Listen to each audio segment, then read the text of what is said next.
সবাইকে স্বাগত জানাচ্ছি ২১শে বিজনেসে। সঙ্গে আছি আমি হিরোজুমান। গতকালের মতোই মিশ্র প্রবণতা অব্যাহত রয়েছে আজ ঢাকা শেয়ার বাজারে। দিনের শুরুতে সূচক প্রায় ১১ পয়েন্ট কমে গিয়েছিল, তারপর আমরা সূচককে কিছুটা ঊর্ধ্বমুখী প্রবণতা দেখেছি, সর্বশেষ ১৬ পয়েন্টের মতো বৃদ্ধি পেতেও দেখেছি, কিন্তু এখন আবার সূচক ৩ পয়েন্ট মাত্র বৃদ্ধি পেয়েছে, দাঁড়িয়েছে ৫,০৬৯ পয়েন্টের পাশাপাশি। এছাড়া আপনারা জানেন গতকাল সূচক ২ পয়েন্টের মতো কমেছিল। গত সপ্তাহ শেষে সূচকের অবস্থান ছিল ৫,০৬৮ পয়েন্ট। গতকাল ২ পয়েন্ট কমে সূচক দাঁড়িয়েছে ৫,০৬৬ পয়েন্ট এবং আজকে দিনের শুরুতে ৫,০৫৫ পয়েন্ট পর্যন্ত সূচক গিয়েছিল, এখন ৫,০৭০ পয়েন্টের আশপাশে রয়েছে।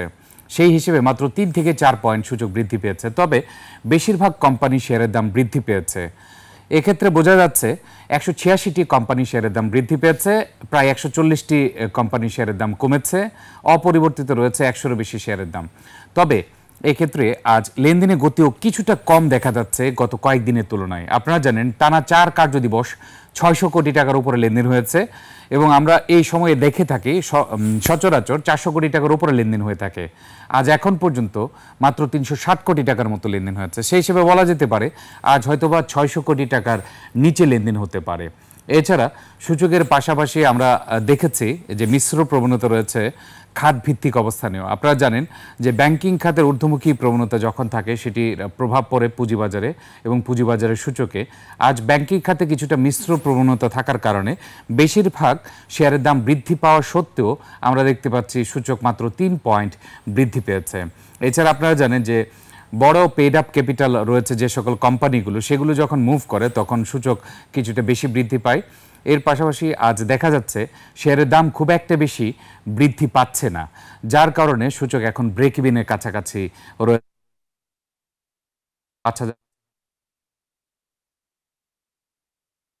তো ডিএসই এক্স যে প্রধান সূচকটি রয়েছে, এই সূচকের অবস্থান কেমন রয়েছে এখন পর্যন্ত? গত এক সপ্তাহে যদি আমরা দেখি সূচক বেড়েছে ১৭৪ পয়েন্ট এবং আমরা ঈদের পর যদি দেখি ৪ সপ্তাহে সূচক বৃদ্ধি পেয়েছে প্রায় ৩৫০ পয়েন্টের মতো। তবে ৩০শে ডিসেম্বর ২০২৪ সূচকের অবস্থান ছিল ৫,২১৬ পয়েন্ট।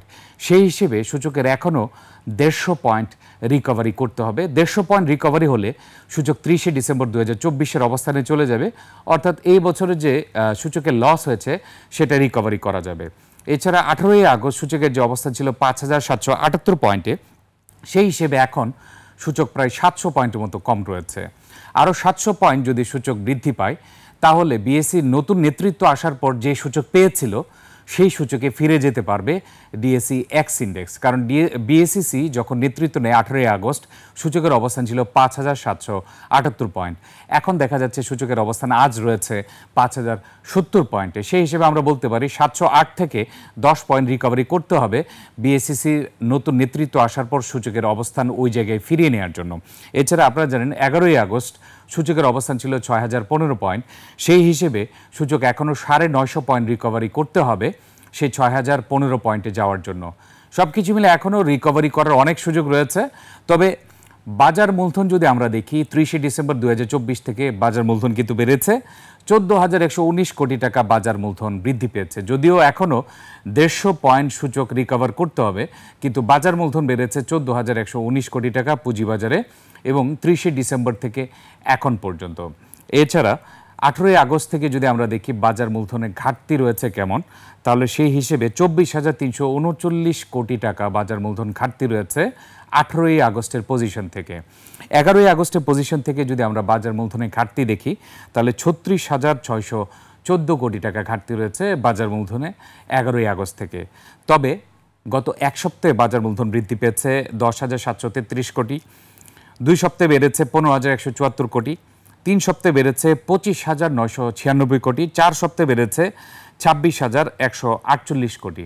সব কিছু মিলে ঈদের পরে কিন্তু আমরা দেখতে পাচ্ছি বাজার মূলধন বৃদ্ধি পেয়েছে ২৬,১৪৮ কোটি। এখন আসি লেনদেনের গতিতে।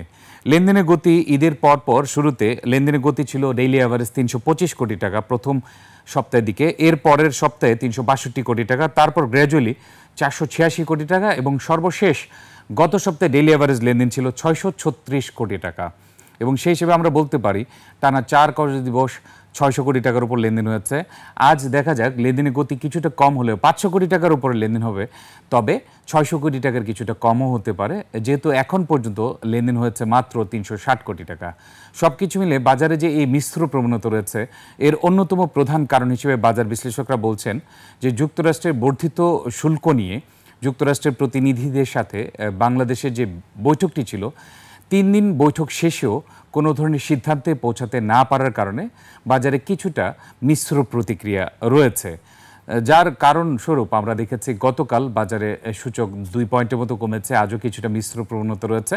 তবে বাজার বিশ্লেষকরা বলছেন যে পুঁজিবাজারে তালিকাভুক্ত 400 কোম্পানি এবং মিউচুয়াল ফান্ড যে রয়েছে, সেই সবগুলো কোম্পানি এবং মিউচুয়াল ফান্ড কিন্তু এই ডিল থেকে অথবা বর্ধিত শুল্ক থেকে প্রভাবিত হবেন না। এক্ষেত্রে আপনারা জানেন যে আমাদের টেক্সটাইল খাতে তালিকাভুক্ত কোম্পানি রয়েছে 58টি। এই 58টি কোম্পানি ক্ষেত্রে কিছুটা প্রভাব থাকতে পারে, এবং আপনারা জানেন যে যে কোনো কিছুর প্রভাব কিন্তু তাৎক্ষণিক সেই প্রভাবটি পড়ে না, প্রভাবটি পড়তে কিন্তু অনেকখানি সময় লাগে, এবং পুঁজিবাজার যেহেতু প্রতিদিন সেই প্রভাবকে কাউন্ট করে না, আপনারা অডিটেড রিপোর্ট আমরা পেয়ে থাকি 1 বছর পরে, কোয়ার্টারলি রিপোর্ট প্রকাশ করা হয় 3 মাস পর পর, তখন কিন্তু আসলে ডেটা আসে। তবে সেক্ষেত্রে প্রত্যেক দিন এর প্রভাব পড়তে পারে এরকম ধারণা থেকেও বের হয়ে আসা উচিত বলে ধারণা করছেন বাজার বিশ্লেষকরা। এছাড়া পুঁজিবাজারে এখন যে গতি রয়েছে সেটা খুবই স্বাভাবিক গতি রয়েছে। পুঁজিবাজার নিয়ে আপনারা দেখেছেন এই সপ্তাহে প্রধান উপদেষ্টা যে 5টি নির্দেশনা, এই 5টি নির্দেশনা বাস্তবায়ন করার জন্য বিএসইসি থেকে প্রেস রিলিজে জানানো হয়েছে যে এই 5টি নির্দেশনা নিয়ে কাজ করা হচ্ছে, এবং ফরেন ক্যাপিটাল মার্কেট যে এক্সপার্ট আনা নিয়ে সেটি নিয়েও কাজ করা হচ্ছে। সব কিছু মিলে পুঁজিবাজার নিয়ে এখন বেশ তৎপর পুঁজিবাজার সংশ্লিষ্ট সব পক্ষ, পুঁজিবাজার নিয়ন্ত্রণকারী সংস্থা থেকে শুরু করে মার্কেট ইন্টারমিডিয়েটস থেকে শুরু করে পুঁজিবাজার সংশ্লিষ্ট সব ধরনের প্রতিষ্ঠান আগের চেয়ে এখন অনেক দৃশ্যমান কার্যকরী ভূমিকা রাখছে, যার ফলশ্রুতিতে বলাই যেতে পারে পুঁজিবাজারের স্বাভাবিক অবস্থা ফিরে আসতে পারে। দেখা যাক আজ দিন শেষে সূচকের ঊর্ধ্বমুখী প্রবণতা ফিরে আসতে পারে কিনা। এখন আমরা দেখে নিচ্ছি ঢাকা শেয়ার বাজারে টপ ট্রেড, গেইনার এবং লুজারে কারা রয়েছে। এর পরপর আমরা কোনো একটি খাত দেখে নিব। প্রথমে আমরা দেখে নিচ্ছি ডিএসই টপ ট্রেড, গেইনার এবং লুজারে কারা রয়েছে। এরপর আমরা আজ ব্যাংকিং খাত দেখার চেষ্টা করব, আর সুযোগ পেলে টেক্সটাইল খাত দেখার চেষ্টা করব। আমরা অপেক্ষা করছি ডিএসই টপ ট্রেডের জন্য। এর পাশাপাশি জানিয়ে রাখি আজ সূচকের অবস্থান 5070 পয়েন্টে রয়েছে এখন পর্যন্ত। ডিএসই টপ ট্রেডে প্রথম অবস্থান রয়েছে খান ব্রাদার্স পিপি ওভেন ব্যাগ ইন্ডাস্ট্রিজ লিমিটেড, 8 কোটি 25 লাখ টাকার মতো লেনদেন হচ্ছে। ইসলামী ব্যাংক দ্বিতীয় অবস্থান রয়েছে, 7 কোটি 79 লক্ষ টাকার লেনদেন হয়েছে। আপনারা জানেন ইসলামী ব্যাংক দীর্ঘদিন যাবৎ ফ্লোর প্রাইসে ছিল, এবং ফ্লোর প্রাইস উঠিয়ে দেওয়ার পরে আমরা দেখতে পাচ্ছি ইসলামী ব্যাংকের লেনদেনে কিছুটা গতি এসেছে। ব্র্যাক ব্যাংক রয়েছে তৃতীয় অবস্থানে, 7 কোটি 40 লাখ টাকার মতো লেনদেন হয়েছে। আলিফ ইন্ডাস্ট্রিজ লিমিটেড রয়েছে চতুর্থ অবস্থানে, 6 কোটি 94 লক্ষ টাকা লেনদেন হয়েছে। ওরেন ইনফিউশন রয়েছে পঞ্চম অবস্থানে, 6 কোটি 37 লক্ষ টাকা লেনদেন হয়েছে এখন পর্যন্ত। তবে আজকের উল্লেখযোগ্য বিষয় হচ্ছে টপ ট্রেডে থাকা প্রতিষ্ঠানগুলোর লেনদেন কিন্তু 10 কোটি টাকার নিচে রয়েছে এখন পর্যন্ত। আমরা অন্যান্য দিন দেখে থাকি 12 থেকে 13 কোটি টাকা লেনদেন হয়ে যায় ইতিমধ্যে, কিন্তু আজ কিন্তু ভিন্ন চিত্র দেখা যাচ্ছে টপ ট্রেডের ক্ষেত্রে। এখন আমরা দেখে নিচ্ছি টপ গেইনারে কারা রয়েছে, অর্থাৎ শতাংশের দিক থেকে কোন কোন কোম্পানিগুলো সবচেয়ে বেশি বৃদ্ধি পেয়েছে। আজ টপ গেইনারে রয়েছে প্রথম অবস্থানে ড্যাফোডিল কম্পিউটার, এখন পর্যন্ত 9.85% বৃদ্ধি পেয়েছে। দ্বিতীয় অবস্থান রয়েছে পদ্মা লাইফ ইন্স্যুরেন্স, 9.59% বৃদ্ধি পেয়েছে। ইয়াকিন পলিমার লিমিটেড রয়েছে তৃতীয় অবস্থানে, 8.76% বৃদ্ধি পেয়েছে। ডিবিএইচ ফার্স্ট মিউচুয়াল ফান্ড রয়েছে চতুর্থ অবস্থানে, 8.62% বৃদ্ধি পেয়েছে। আরামিট রয়েছে পঞ্চম অবস্থানে, 8.14% বৃদ্ধি পেয়েছে। তবে টপ গেইনারে দেখা যাচ্ছে 1 কোটি টাকার উপর লেনদেন হয়েছে 3টি প্রতিষ্ঠানের, 1 কোটি টাকার কাছাকাছি লেনদেন হয়েছে পদ্মা লাইফ ইন্স্যুরেন্স এবং ইয়াকিন পলিমার লিমিটেড। অর্থাৎ টপ গেইনারে লেনদেন অনেক ব্যালেন্সড লেনদেন মনে হচ্ছে। এখন আমরা দেখে নিচ্ছি টপ লুজারে কারা রয়েছে এখন পর্যন্ত, অর্থাৎ শতাংশের দিক থেকে কোন কোম্পানিগুলো সবচেয়ে বেশি দর হারিয়েছে ঢাকা শেয়ার বাজারে আজ। এখন পর্যন্ত ডিএসসি টপ লুজারে প্রথম অবস্থানে রয়েছে অ্যাটলাস বাংলাদেশ, দ্বিতীয় অবস্থানে সাফকো স্পিনিং মিলস, তৃতীয় অবস্থানে রেনুই যজ্ঞেশ্বর, চতুর্থ অবস্থানে এনটিসি, পঞ্চম অবস্থানে রয়েছে কেএনকিউ। এবং অ্যাটলাস বাংলাদেশ 5.5% দর হারিয়েছে। এরপর আমরা দেখতে পাচ্ছি 4 থেকে 3.5% দর হারিয়েছে। আমরা সংক্ষিপ্তভাবে ব্যাংকিং খাতের টপ ট্রেড, গেইনার, লুজার দেখার জন্য অপেক্ষা করছি। যেহেতু আজ ব্যাংকিং খাতে কিছুটা মিশ্র প্রবণতা দেখা যাচ্ছে, সেই জন্য আমরা ব্যাংকিং খাতের অবস্থান দেখে নিচ্ছি। যদিও ব্যাংকিং খাতে টপ রেটে আমরা দেখতে পাচ্ছি 5টির মধ্যে মাত্র একটি ব্যাংক দর হারিয়েছে, বাকি 4টি দর বৃদ্ধি পেয়েছে। ইসলামী ব্যাংক 7 কোটি টাকার উপর লেনদেন হচ্ছে, ব্র্যাক ব্যাংক দ্বিতীয় অবস্থান রয়েছে 7 কোটি 40 লাখ টাকার মতো লেনদেন হচ্ছে, মিডল্যান্ড ব্যাংক 5 কোটি 51 লাখ টাকা লেনদেন হচ্ছে, সিটি ব্যাংক 4 কোটি 66 লাখ টাকা লেনদেন হচ্ছে, ওয়ান ব্যাংক পিএলসি 3 কোটি 35 লক্ষ টাকা লেনদেন হচ্ছে এখন পর্যন্ত। আমরা এখন দেখে নিব ব্যাংকিং খাতে টপ গেনারে রয়েছে কোন কোন ব্যাংকগুলো, অর্থাৎ শতাংশের দিক থেকে সবচেয়ে বেশি বৃদ্ধি পেয়েছে কোন ব্যাংকগুলো।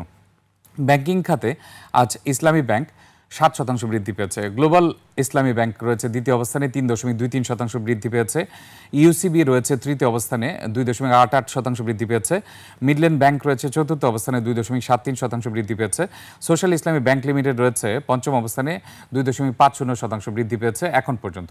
সর্বশেষ আমরা দেখে নিচ্ছি ব্যাংকিং খাতের টপ লুজারে আজ কারা রয়েছে। এছাড়া আমরা ইসলামী ব্যাংক দেখেছি আজ 7 কোটি টাকার উপর লেনদেন হয়েছে। লুজারে রয়েছে আজ আইসিবি ইসলামিক ব্যাংক 3.45% দর হারিয়েছে, ফার্স্ট সিকিউরিটি ইসলামী ব্যাংক 2.27% দর হারিয়েছে, আইএফআইসি ব্যাংক 1.56% দর হারিয়েছে, এনআরবিসি ব্যাংক রয়েছে চতুর্থ অবস্থানে 1.43% দর হারিয়েছে, সাউথ ইস্ট ব্যাংক রয়েছে পঞ্চম অবস্থানে 1.28% দর হারিয়েছে। তবে ব্যাংকিং খাতে টপ লুজারের ক্ষেত্রে পার্সেন্টেজটা কিন্তু খুবই নর্মাল রয়েছে আজ, অর্থাৎ স্বাভাবিক গতি রয়েছে টপ ট্রেডের ক্ষেত্রে, গেইনারের ক্ষেত্রে এবং লুজারের ক্ষেত্রে। সব কিছু মিলে আজ ঢাকা শেয়ার বাজার লেনদেনের গতি কিছুটা কম হলেও গত 4 সপ্তাহে ডেইলি অ্যাভারেজ যদি বলি তার চেয়ে বেশি রয়েছে। তবে দিন শেষে সূচক কতটা বৃদ্ধি পাবে সেটা দেখা যাবে দিন শেষেই। তবে বেশিরভাগ কোম্পানি শেয়ারের দাম বৃদ্ধি পেয়েছে, তারপরেও সূচক মাত্র 3 পয়েন্ট বৃদ্ধি পেয়েছে। দেখা যাক দিন শেষে সূচক কতটুকু বৃদ্ধি পায়। দর্শক, নিচ্ছে একটা বিরতি, ফিরছে একটু পরে, ততক্ষণ আমাদের সঙ্গেই থাকুন।